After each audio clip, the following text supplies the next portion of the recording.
हरीराम नामक एक आदमी शहर की एक छोटी सी गली में रहता था। वह एक मेडिकल स्टोर का मालिक था। सारी दवाइयों की उसे अच्छी जानकारी थी।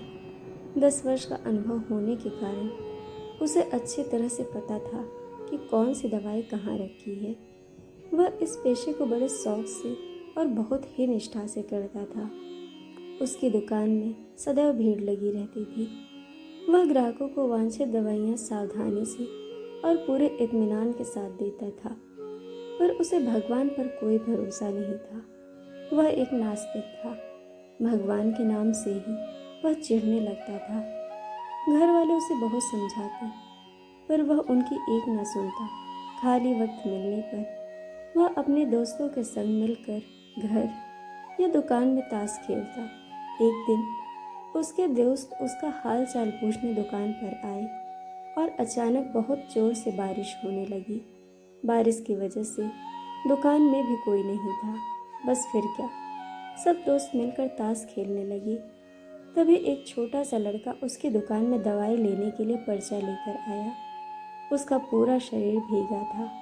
हरीराम ताश खेलने में इतना मशगूल था कि बारिश में आए हुए उस लड़के पर उसकी नज़र ही नहीं पड़ी। ठंड से ठिठुरते हुए उस लड़के ने दवाई का पर्चा बढ़ाते हुए कहा, साहब जी, मुझे ये दवाइयाँ चाहिए। मेरी माँ बहुत बीमार है, उसको बचा लीजिए। बाहर और सब दुकानें बारिश की वजह से बंद हैं। आपकी दुकान देखकर मुझे विश्वास हो गया कि मेरी माँ बच जाएगी। यह दवाई उनके लिए बहुत ज़रूरी है। इसी बीच लाइट भी चली गई और सब दोस्त जाने लगे। बारिश भी थोड़ा थम चुकी थी। उस लड़के की पुकार सुनकर ताश खेलते खेलते ही हरीराम ने दवाई के उस पर्चे को हाथ में लिया और दवाई लेने को उठा। ताश के खेल को पूरा न कर पाने के कारण अनमने मन से अपने अनुभव के आधार पर अंधेरे में ही दवाई की उस शीशी को झट से निकालकर उसने लड़के को दे दिया। उस लड़के ने दवाई का दाम पूछा और उचित दाम देकर बाकी के पैसे भी अपनी जेब में रख लिए। लड़का खुशी खुशी दवाई की शीशी लेकर चला गया और वह आज दुकान को जल्दी बंद करने की सोच रहा था। थोड़ी देर बाद लाइट आ गई और वह यह देखकर दंग रह गया कि उसने दवाई की शीशी समझकर उस लड़के को जो दिया था वह चूहे मारने वाली जहरीली दवा है, जिसे उसके किसी ग्राहक ने थोड़ी देर पहले लौटाया था। और ताश खेलने की धुन में उसने अन्य दवाइयों के बीच में यह सोचकर रख दिया कि ताश की बाजी के बाद फिर उसे अपनी जगह पर वापस रख देगा। अब उसका दिल जोर जोर से धड़कने लगा। उसके 10 साल की नेकी पर मानो जैसे ग्रहण लग गया। उस लड़के के बारे में सोचकर वह तड़पने लगा। सोचा, यदि यह दवाई वह अपनी बीमार माँ को देगा तो वह अवश्य मर जाएगी।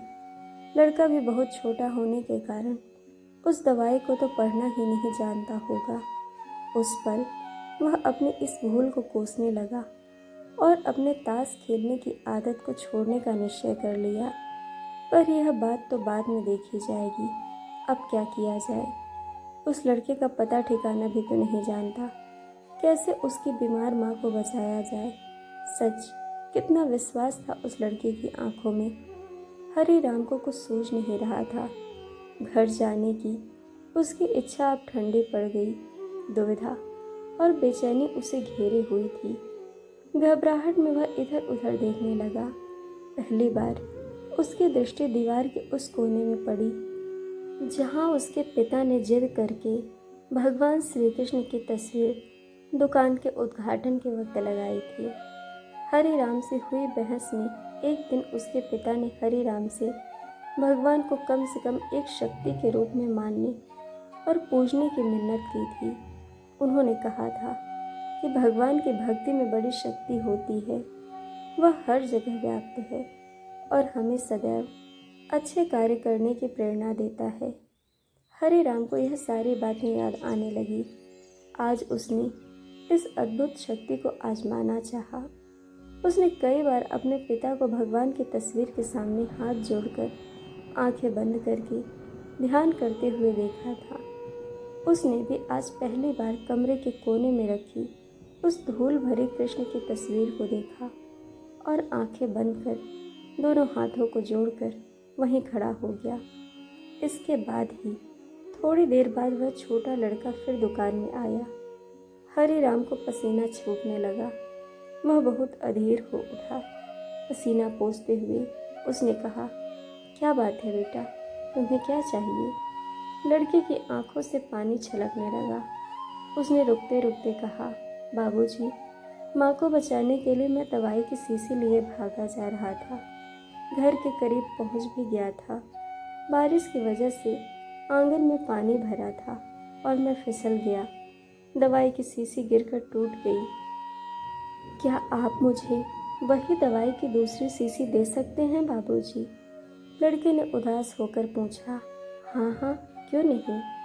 हरी राम ने राहत की सांस लेते हुए कहा, लो, यह है दवाई।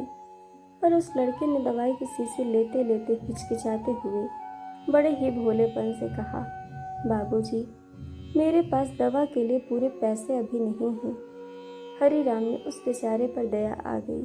वह बोला, कोई बात नहीं, तुम यह दवाई ले जाओ और अपनी माँ को बचाओ।